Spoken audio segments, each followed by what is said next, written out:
Break के बाद स्वागत है आप सबका। हम इस वक्त चर्चा कर रहे हैं एग्जिट पोल के बोल कितने सही होते हैं, कितने सही सटीक होते हैं, कितने सार्थक होते हैं।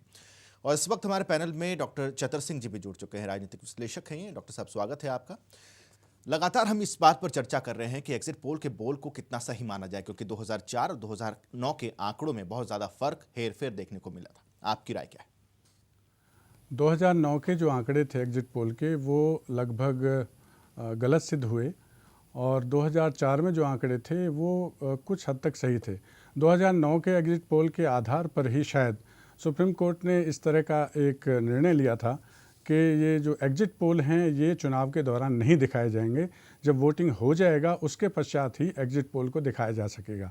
इसलिए ये माना जा सकता है कि सुप्रीम कोर्ट ने जिस चीज़ का कॉग्निजेंस लिया है उस आधार पर ये कहा जा सकता है कि ये जो एग्जिट पोल हैं ये केवल कुछ लोगों द्वारा, कुछ राजनीतिक दलों द्वारा, या हम कह सकते हैं कि कुछ टीवी चैनल्स के द्वारा अपने जो हित हैं उनको साधने की कोशिश मात्र है। वास्तव में किसी भी आधार पर जो गुप्त मतदान हुआ है उस गुप्त दान की नब्ज़ कोई भी नहीं परख सकता। 1977 में जिस समय एक आंधी चली थी उस समय कोई भी नहीं कहता था कि इंदिरा गांधी हार जाएंगी, या हरियाणा में बंसीलाल जैसा शख्स जिसने हरियाणा को बनाया था, जिसको हरियाणा का निर्माता, भाग्य निर्माता कहा जाता था, उसका भी सफाया हो जाएगा। तो इसलिए ये कहना कि एग्जिट पोल के माध्यम से वो प्रेडिक्ट कर सकते हैं, मैं नहीं समझता कि ये सही है। बिल्कुल, यहाँ सवाल अब ये भी उठ रहे हैं कि क्या तरीका होता है, उस तरीके पर कितना विश्वास किया जाए। डॉक्टर राजेश गिल जी, आपने इन तरीकों को काफ़ी नज़दीक से देखा भी है। विश्वसनीयता क्या होती है इन तरीकों की? क्या वाकई इन एग्जिट पोल्स पर भरोसा किया जा सकता है, या सिर्फ ये कौतूहल का एक विषय है? देखिए रितेश, इसको बार बार हम ये कहते हैं कि ये साइंटिफिक एक्सरसाइज है। ये सिर्फ इस वजह से कि सैंपल सर्वे होता है हम इसको साइंटिफिक नहीं कह सकते, क्योंकि बेसिकली ये बेस्ड है सेल्फ रिपोर्टिंग पे, वर्बल रिपोर्टिंग पे। आप वोटर से जब वो वोट डाल के आता है उसको इंटरव्यू करते हैं कि वोट कहाँ डाला, वो कितना क्रेडिबल है, कितना डिपेंडेबल है। एक तो ये फैक्टर है कि क्या वो सच बताता है। हमारा वोटर, जो इंडियन वोटर है, वो वेस्टर्न वोटर जैसा नहीं है, तो इसलिए मैं नहीं मानती कि आप रिलाई कर सकते हो वर्बल रिपोर्टिंग पे। नंबर 2, जो ईवीएम्स हैं, काफ़ी जगह पे पाया गया है कि मशीन्स जो थी वो एक ही पार्टी को, आप कोई भी बटन दबाए वोटर, लेकिन वो वोट एक ही पार्टी को जा रही थी। इसी तरह से हमारे यहाँ और भी बहुत सी मैल प्रैक्टिसेस भी हैं जो कि वोटिंग के दौरान होती हैं। तो इन सब फैक्टर से जो साइंटिफिक उसका एलिमेंट है वो ख़त्म हो जाता है। सिर्फ वर्बल रिपोर्टिंग पे हम नहीं डिपेंड कर सकते। हमारा वोटर आपको बाहर आके सच बता रहा है, अगर इसकी ही हमें गारंटी नहीं है तो एग्जिट पोल की कोई अहमियत नहीं है। हाँ, ओपिनियन पोल के कंपैरिजन में एग्जिट पोल जो है वो उसकी क्रेडिबिलिटी बढ़ती है, क्योंकि ओपिनियन पोल में अगर कोई वोटर बताता है किसको वोट डालने जा रहा है और किसको वो एक्चुअली डालता है, उसमें बहुत गैप होता है। लेकिन एग्जिट पोल को इसलिए अहमियत दी जा रही है कि वो डाल चुका है वोट, लेकिन उसके बाद भी क्या वो आपको सच बता रहा है? इसको निकालने के लिए हम रिसर्चर्स बहुत मेहनत करते हैं। इतना आसान नहीं है कि हमने किसी को सवाल पूछा, चाहे वो सैंपल हो, सैंपल कितना बड़ा है ये भी इम्पॉर्टेंट होता है, लेकिन बड़ा भी हो तब भी किस तरह से वो सवाल पूछे जाते हैं और अगर वो जवाब हैं वो कितने क्रेडिबल हैं, इन पे क्वेश्चन मार्क हमेशा रहेगा। इसलिए एग्जिट पोल पे भी क्वेश्चन मार्क रहेगा। लेकिन प्रोफेसर देवेंद्र शर्मा, क्योंकि आप काफ़ी नाराज़गी जता रहे थे और शायद स्वाभाविक भी था, क्योंकि 2004 और 2009 के बाद ज़्यादा कुछ हमने कह सकते हैं कि हमने कोई ज़्यादा सबक नहीं लिए हैं, और यही कारण है कि बदस्तूर एग्जिट पोल का सिलसिला जारी है। लेकिन एक इंटरेस्टिंग चीज़ है, एक बहुत ही दिलचस्प पहलू है कि 1998, 99, 2004 और 2009 ये पिछले 4 जो आम चुनाव हुए, लोकसभा के चुनाव हुए, इसमें जो एग्जिट पोल आए उनकी विश्वसनीयता पर हम बेशक जाने कितने सवाल खड़े कर सकते हैं, लेकिन 2004 और 2009 के जो एग्जिट पोल थे वो काफ़ी गलत भी रहे। लेकिन बड़ा सवाल यही कहीं ना कहीं खड़ा होता है कि अगर आप साहब ये मान रहे हैं कि 2014 के एग्जिट पोल भी सही नहीं होंगे, या एग्जिट पोल एक एक्सरसाइज है जो कि टीआरपी टेलीविजन चैनल्स की बढ़ाने के लिए की गई है, तो क्या उनके जो नतीजे या जो एक तरफा रुख जो इन एग्जिट पोल्स में पिछले 24 घंटे में हमें देखने को मिला है, क्या हम इसको भी डिनाई करें? प्रोफेसर देवेंद्र, ये एक इंपॉर्टेंट क्वेश्चन है। आपका सैंपल रिप्रेजेंटेटिव नहीं है, आपके नतीजे जो 16 मई को ईवीएम से निकलेंगे वो अलग हो सकते हैं एग्जिट पोल से, लेकिन आम आदमी, एक आम व्यूअर, एक आम वोटर और एक दर्शक ये जानना चाहता है कि अगर ये एग्जिट पोल सही ना भी हो तो क्या इनके नतीजों को क्या हम कॉन्टेस्ट कर सकते हैं आज बतौर विश्लेषक बैठकर? देखिए, आपने जो सवाल पूछा है वो इम्पॉर्टेंट है कि भाई अब आफ्टर ऑल अगर ये रिजल्ट्स ठीक निकलते हैं या जो भी आपने एनालिसिस किया है ये ठीक निकलता है 2014 का, तब तो भाई लोग इस बार कहीं ना कहीं आपकी विश्वसनीयता जो है वो वापस आती है। लेकिन अगर आप पिछले परफॉर्मेंस को, ऐसा आपने खुद ही माना है कि 2004, 2009 या उससे पिछले वाले परफॉर्मेंस भी, वो सारे के सारे जो रिजल्ट्स हैं वो कहीं और थे और जो असली में जो आए हैं एक्चुअल रिजल्ट्स वो कहीं और थे। तो इसका मतलब साफ है कि इसका कोई रोल रहा नहीं है उसका। मेरा ये मानना है कि क्या जल्दी क्या है हमें, आफ्टर ऑल अगर 12 तारीख को खत्म होते हैं इलेक्शन का जो आखिरी राउंड था, 16 को 4 दिन हम इंतजार कर सकते हैं। तो चैनल जो आदमी वोट कर रहा है वो भी 4 दिन इंतजार कर सकता है कि रिजल्ट क्या आएंगे। लेकिन मुझे लगता है कि कहीं ना कहीं ये बिजनेस प्रोपोजिशन जो है कि भाई चैनल्स को अपना वो देखना है, तो इसलिए वो ज्यादा पुश करते हैं इसको, और हमें ये विश्वास दिलाया जाता है कि साहब ये बिल्कुल ठीक होगा, आप इसको हमारे सब का देख लीजिए किसका ठीक होगा। आप देखेंगे, आप जब 16 तारीख के रिजल्ट आने शुरू होंगे तो कई चैनल अपने कहेंगे देखिए हम इसके बहुत नजदीक थे, फिर दूसरा कहेगा नहीं जी हम इसके बहुत नजदीक थे, हम एनडीए में नहीं थे तो हम यूपीए के लिए ठीक थे। तो ये सब जो एनालिसिस होंगे या क्लेम्स किए जाएंगे, इसका मतलब साफ है कि कहीं ना कहीं वो अपने आप को जस्टिफाई कर रहे हैं कि हमने जो एक्सरसाइज की थी वो ठीक थी। पर मेरा मानना है कि जरूरत क्या है इस एक्सरसाइज की? देश कहीं कुछ नहीं हो रहा देश को, अगर आप ये 4 दिन अगर चुप रहेंगे और ये नहीं बताएंगे। 16 तारीख को बता दीजिए, उसके बाद एनालिसिस करिए। सिफोलॉजिस्ट के लिए बहुत स्कोप होता है उसके बाद बताना कि भाई किसका परसेंटेज कितना आया है, क्या हुआ है। ये सब एनालिसिस बाद में भी हो सकते हैं, लेकिन मेरा मानना है कि ये पहले इसलिए किए जाते हैं क्योंकि कहीं ना कहीं इसका बिजनेस के साथ जुड़ाव है, लोगों को कोई इंटरेस्ट नहीं है। जैसा कि मैं आपको बताऊं, जब मैं छोटी उम्र का था तो मुझे याद है मैं सब अखबारें संडे को देखा करता था, सबके अपने जो वीकली फोरकास्ट था वो पढ़ा करता था, सबको पढ़ के उसके अपना एवरेज निकाल के अपना, then I would forget about it. तो वही हाल ये है कि हम लोग सब देख रहे हैं, सब इलेक्शन के हम जो फोरकास्ट आ रहे हैं उसको देख रहे हैं, जो एग्जिट पोल के रिजल्ट आ रहे हैं, and I think we will all forget about it. 16 तारीख का इंतजार रहेगा। देखिए, बड़ी दिलचस्प बात है कि एक तो विश्लेषक इतना साइंटिफिक मेथोडोलॉजी, रिसर्च मेथोडोलॉजी के वो तमाम वो फंडे जो कि डॉक्टर राजेश गिल अच्छी तरह समझती हैं, जिसे वो वाकिफ हैं, उनको लगाकर एक नतीजे, एक सट्टा बाजार है, वो एक अलग विश्लेषण दे रहा है, वो भी बहुत दिलचस्प है। इसके अलावा हमारे ज्योतिषी, हमारे न्यूमरोलॉजिस्ट जो अलग अलग किस्म के एग्जिट पोल दे रहे होंगे, तो उसका भी कोई अंदाजा नहीं, उसके बारे में थोड़ी चर्चा कम है, हालांकि चर्चा वो भी है। लेकिन प्रोफेसर देवेंद्र शर्मा से मैं दोबारा सवाल चाहूंगा। प्रोफेसर मुखर्जी हमारे साथ रोहतक से, मैं आपके पास भी जुड़ूंगा, लेकिन शायद प्रोफेसर देवेंद्र को थोड़ा जल्दी निकलना है। प्रोफेसर साहब, मैं दो विश्लेषणों की तरफ, दो एग्जिट पोल की बात करूंगा, विशेष तौर पर 2004, 2009। अगर 2004 की बात करें, 240 से 284 बीजेपी को या एनडीए को जो सीट्स दी जा रही थी, वो आंकड़ा कम हुआ था और एक्चुअल नतीजे 190 के आसपास थे। जबकि 2009 में 175 से 199 सीटें एनडीए को मिल रही थी, जबकि 159 जो सीटें हैं एनडीए के हिस्से में आई थी। एक अगर हम पिछले 4 आम चुनावों के एग्जिट पोल के ट्रेंड को देखें, परखें, तो समझने में यह भी बात सामने आती है कि एनडीए या बीजेपी को एग्जिट पोल हमेशा ओवर एस्टिमेट कर रहे हैं। ये चीज़ बहुत ही दिलचस्प पहलू है। पिछले 4 आम चुनावों का एग्जिट पोल मैंने देखा है। कोई खास कारण प्रोफेसर देवेंद्र शर्मा समझते हैं कि नरेंद्र मोदी की इस बार भी लहर की बहुत बात की कि यही कारण है कि अगर एग्जिट पोल आ रहे हैं तो शायद उसमें हमेशा ही, और ये सभी उन एग्जिट पोल्स की मैं बात कर रहा हूं जो कि बहुत गलत हुए हैं, बहुत गलत साबित हुए हैं। 2004 इंडिया शाइनिंग, 2009 मनमोहन सिंह की सरकार दोबारा आ गई, बीजेपी के तमाम आंकलन धरे के धरे रह गए, एग्जिट पोल धरे के धरे रह गए। लेकिन इन सभी एग्जिट पोल में बीजेपी को का आंकलन ओवर एस्टिमेट उनको किया गया, उन्हें बढ़ चढ़कर सीटें दिखाएगी जो कि नहीं आई। कोई खास टिपिकलिटी देखते हैं इस ट्रेंड में? आपने ये जो आपने एनालिसिस ये किया है इसका, ये बहुत इंपॉर्टेंट है। क्यों है ये कि आप देख रहे हैं कि एक ग्रुप को या एक पार्टी को हर बार ज़्यादा जो है उसका रिजल्ट दिखाई देता है उसका जो एग्जिट पोल में। ये बहुत स्पष्ट है कि मार्केटिंग, मैं यही आपसे अर्ज कर रहा था कि मार्केटिंग जो है आज बहुत इंपॉर्टेंट रोल प्ले कर रही है, और इस सारी इलेक्शन में मार्केटिंग का एक इतना इंपॉर्टेंट एस्पेक्ट और रोल जो नजर आया है वो पहले कभी नहीं देखने में मिला था, शायद इतना कभी नहीं था जितना इस बार देखने में आया है। और वो ही कहीं ना कहीं कहीं अपने जो एग्जिट पोल के या ओपिनियन पोल के भी उसमें जो आउटकम है या रिजल्ट्स हैं उसको इन्फ्लुएंस करता है। और आप देखेंगे कि जैसे आपने पहले कहा है कि कहीं ना कहीं कांग्रेस और बीजेपी, हमने जो बाकी पार्टीज हैं उनकी तरफ कभी ध्यान इतना नहीं दिया, हम उसको अदर्स में करके डिसमिस कर देते हैं। लेकिन मुझे लगता है कि अगर आपको याद होगा 2008 की जो इलेक्शन, दिसंबर की जो पिछली इलेक्शन थी स्टेट असेंबलीज की, तब भी अगर आप दिल्ली की एक इलेक्शन की बात करें तो सारे देश में जो चर्चा थी वो ये थी कि भाई आम आदमी पार्टी 2, 4, 5, 6 सीटों से ज्यादा नहीं आएगी। लेकिन जब आपको याद होगा जब रिजल्ट्स आए तो जब उनको 28 सीट मिली हैं तो लोग सरप्राइज थे। और ये सब एनालिसिस जो हो रहे थे उससे पहले कि इनको, इवन सट्टा बाजार ने भी ये एक्सपेक्ट नहीं किया था कि इनकी 28 सीटें आ जाएंगी दिल्ली असेंबली में।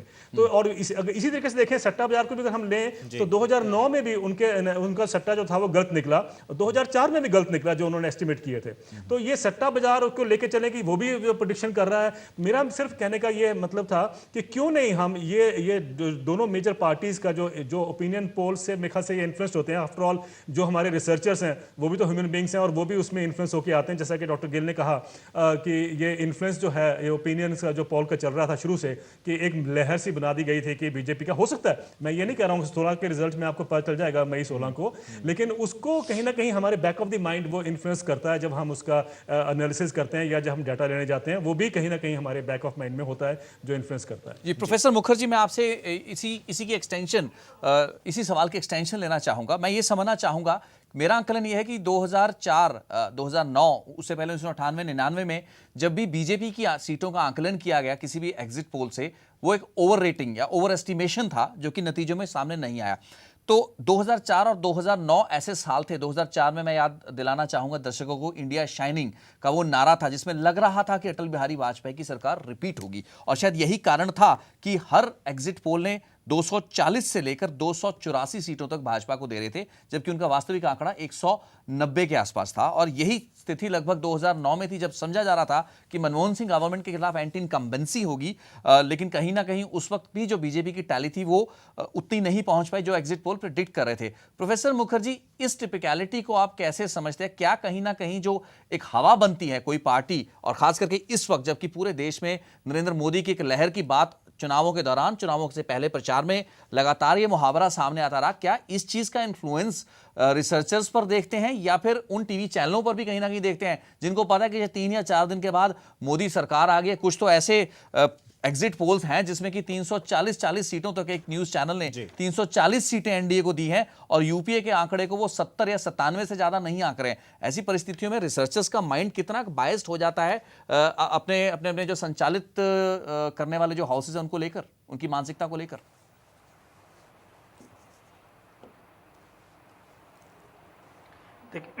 देखिए, जो बात आप कह रहे हैं कि 2004 की बात है, जहाँ तक 2009 की बात थी, जिस तरह के उसमें आंकड़े दिखाए गए थे और वो सही नहीं आए, और जो अब की बात की जो आंकड़े आए हैं एग्जिट पोल के, मैं आपको एक बात कहना चाहूँगा कि क्यों, वो प्रश्न आपने देवेंद्र जी से भी किया था कि भारतीय जनता पार्टी को क्यों सीटों में ओवर एस्टिमेशन किया गया।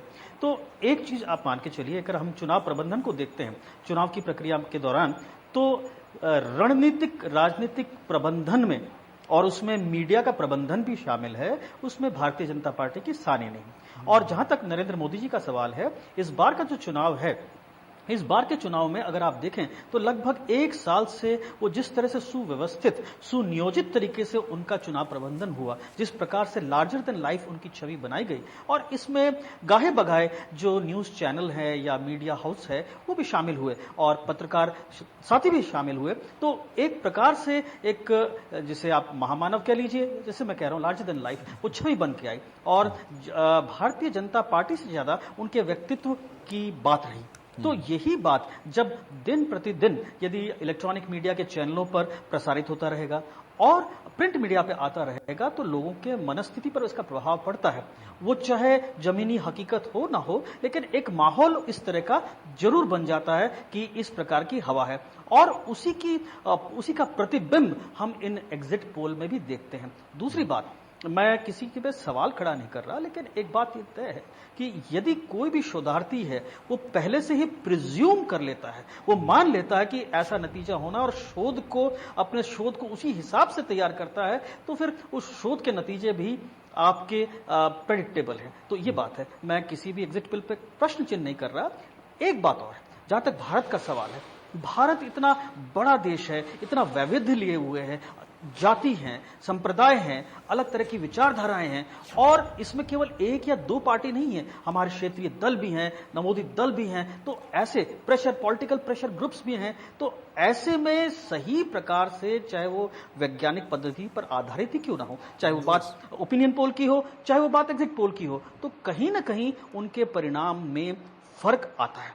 दूसरी बात कि किस परिस्थिति में एग्जिट पोल किया जा रहा है। यदि मान लीजिए मैं वोट देके आता हूं और मुझे यह डर लगता है कि मैंने अगर बताया, किसी तरह से पता चल जाएगा कि मैंने इस पार्टी को वोट दिया है, जो मैं डरे हुए कह रहा हूं, जो कमजोर तबके के लोग हैं, गरीब लोग हैं, उनको ये डर भी समाया होता है कि अगर मैं ये रिवील कर देता हूं, बता देता हूं, तो शायद जो दबंगई है, लंठई है, हमें दिक्कत देगी। तो क्या वो सही बताता है कि मैंने इसी पार्टी को वोट दिया है? तो ये जो फर्क है कि हम मान लेते हैं कि उसने जो कहा सही कहा, इसमें फर्क है। अगर बिल्कुल वो शांतिपूर्ण ढंग से उसको ये पूरा विश्वास हो कि मेरी ये बात, मैंने किसी को वोट दिया है, इसके लिए मुझे कोई दंड भुगतना नहीं पड़ेगा, तो हो सकता है वो सही उस तरह से दे सकता है। तो ये भी विचारणीय प्रश्न है। अगर वो फर्क आ रहा है तो भारत की विविधता को देखिए, भारत के विभिन्न जो राजनीतिक दलों का दबाव है उसको देखिए, और क्षेत्रीय विषमताओं को भी देखिए कि कहीं कोई जाति डोमिनेंट है, कहीं जो एक डोमिनेंट जाति एक है, मान लीजिए कोई किसी भी राज्य में है,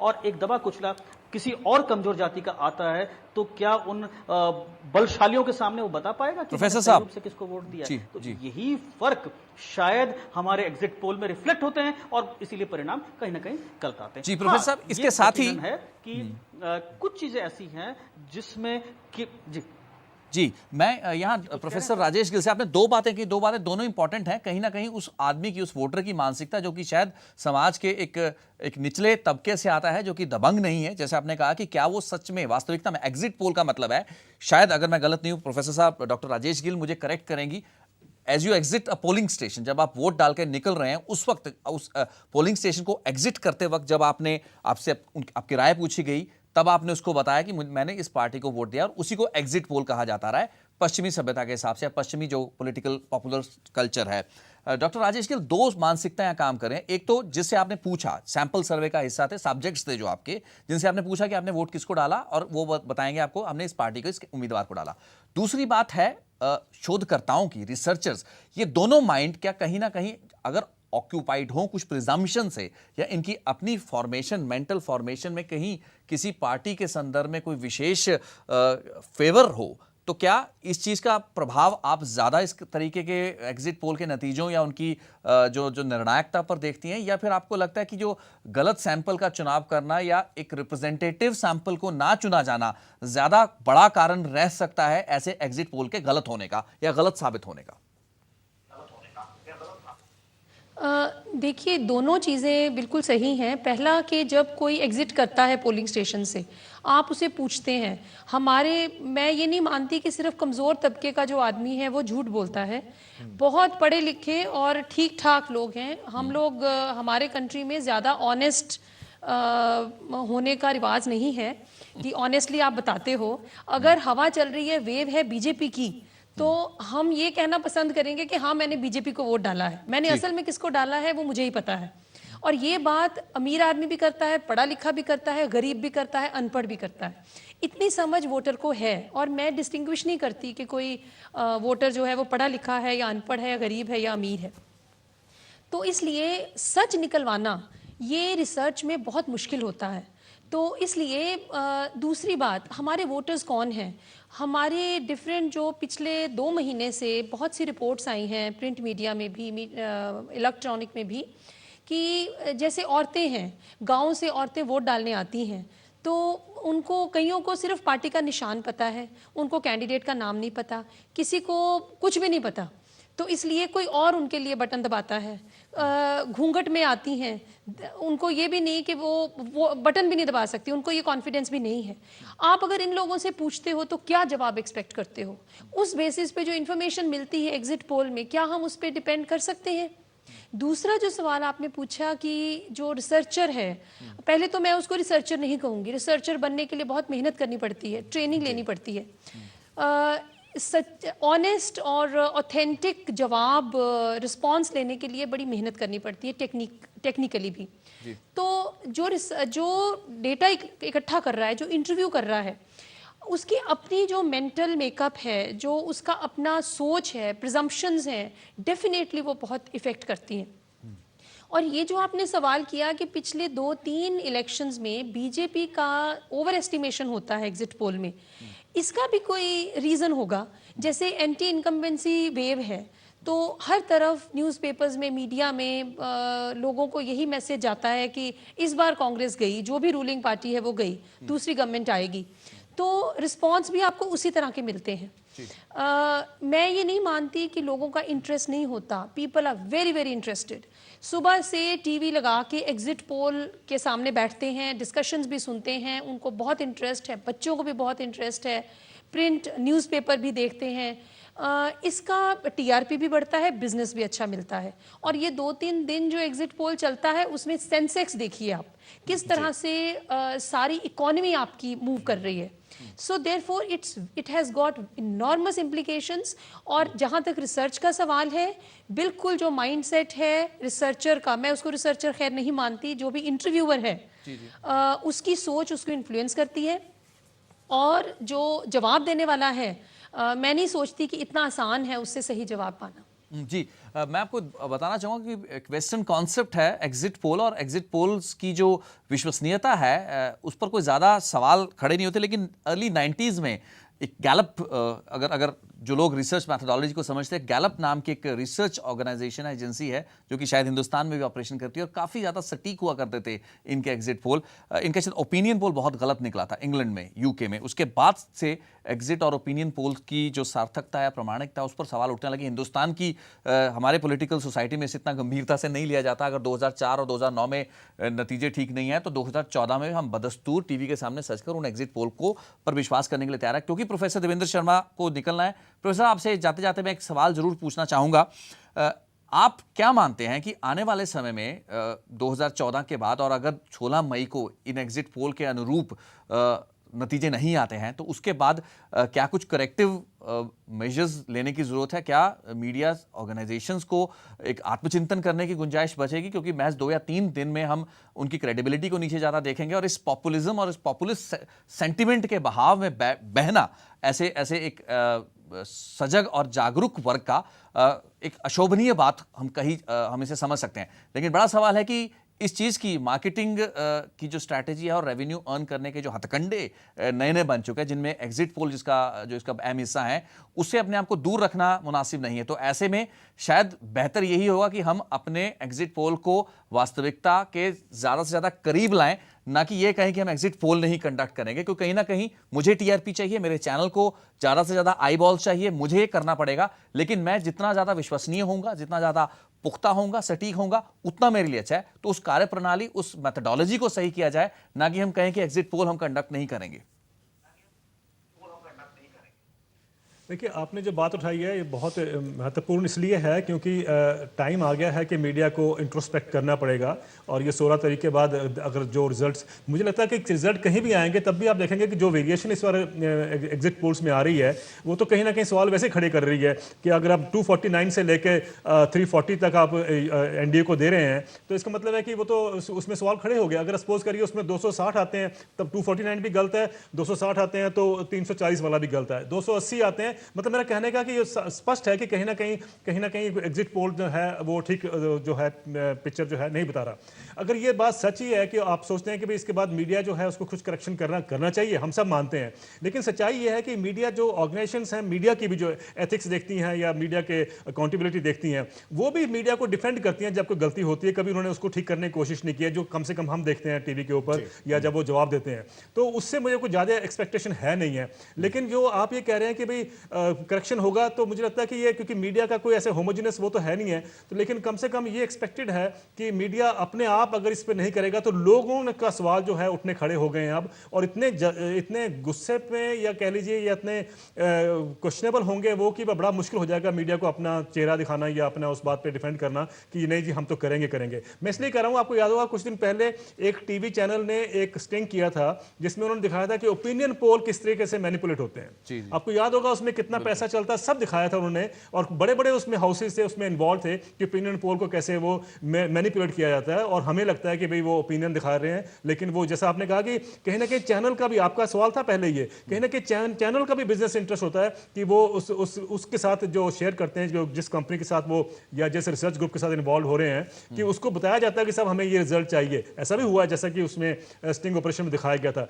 तो उसको देखते हुए और अब एग्जिट पोल का जो आउटकम होगा 16 तारीख को जो हम नजर आएगा हमारे सामने, मुझे लगता है कि इसके बाद मीडिया को एक बहुत सीरियस इंट्रोस्पेक्शन करना पड़ेगा। वरना आप ये मत सोचिए कि मीडिया को लोग देखेंगे, लोग जब से उठना नाराज होते हैं या उससे दूर हटते हैं तो वो भी एक स्टेज आती है कि लोग मीडिया से भी अपना मुंह मोड़ लेंगे, क्योंकि आज मीडिया हम सब जानते हैं उसके ऊपर बहुत सारे सवाल खड़े हुए हैं। And as a former journalist हमें भी इस बात की बहुत चिंता रहती है कि journalism is passing through A phase जो जिससे निकलना चाहिए और क्रेडिबिलिटी को वापस लेके आना चाहिए। आपने देखा है कि करप्शन के मामले में हो या विश्वसनीयता के मामले में हो, जर्नलिज्म आज नीचे से पहले या दूसरे नंबर पे आ रहा है अगर आप बाकी सेक्शन ऑफ सोसाइटी को देखें। तो इसलिए मुझे लगता है कि बहुत बड़ा सवाल है, और मैं चाहूंगा और एक्सपेक्ट करूंगा कि मीडिया वाले अपने आप को उसके बाद 16 मई के बाद कुछ ऐसा सिस्टम लगाएं, अपना कुछ जो भी इंटरसेक्शन करने का प्रोसेस हो, अपने सिस्टम को ठीक करें। लोगों में विश्वास बिल्डअप करना बहुत जरूरी है। मतलब अपनी इज्जत अपने हाथ है, मीडिया ऑर्गेनाइजेशन को समझ लेना चाहिए जल्द से जल्द। एक छोटे कमर्शियल ब्रेक का समय,